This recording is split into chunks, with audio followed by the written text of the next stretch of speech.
हम में से कई लोगों का समस्या ये होता है कि हम कभी कोई संदेश या कोई वचन हमारे लिए आता है या हम सुनते हैं तो हम मात्र मनुष्य की ओर से बताया गया उसको मानते हैं, जबकि हमको ये माननी चाहिए कि भले ही बोलने वाला एक चर्च का अगुवा हो, चर्च का पास्टर हो, चर्च का प्रतिनिधि करने वाला कोई एक व्यक्ति हो, लेकिन ये वचन परमेश्वर मुझसे कह रहा है, ये वचन परमेश्वर के द्वारा मेरे लिए कहा गया है, इस बात को स्वीकार करना है।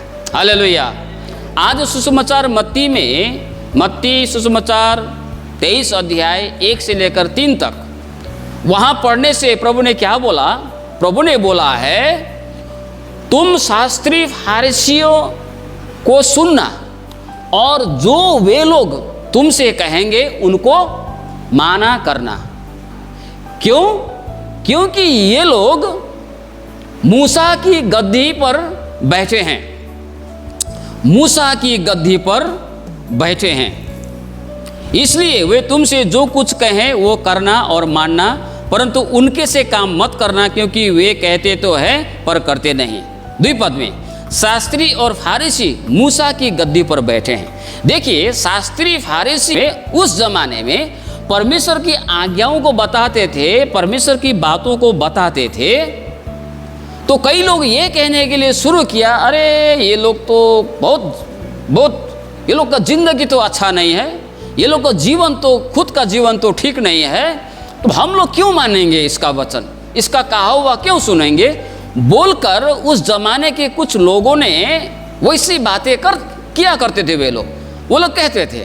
इसीलिए प्रभु ने क्या बोला, सारे भीड़ और वहाँ पर जितने भी यहूदी लोग थे और जितने भी चेले लोग थे उनको संबोधन करते हुए प्रभु यीशु यहाँ क्या कह रहा है, देखो शास्त्री फारिसी यद्यपि बुरे लोग हैं, यद्यपि वे लोगों का जीवन अच्छा नहीं है, यद्यपि वे लोग सिर्फ कहने वाले हैं, आदर को खोजने वाले, सम्मान को खोजने वाले, नमस्कार को चाहने वाले, बड़े बड़े चेयर को खोजने वाले, कुर्सी को खोजने वाले ये लोग होते हैं, लेकिन फिर भी ये लोग मूसा के गद्दी पर बैठे होने के कारण, यद्यपि वे लोग बुरे हैं, फिर भी तुम्हें उनका सुनना चाहिए। पहला पत्रुस 2:18 में पत्रुस ने कलीसिया के लिए क्या कहा, हे सेवकों, हर प्रकार के भय के साथ अपने स्वामियों के अधीन रहो, न केवल उनके जो भले और नम्र हो, पर उनके भी अधीन रहो जो कुटिल हो।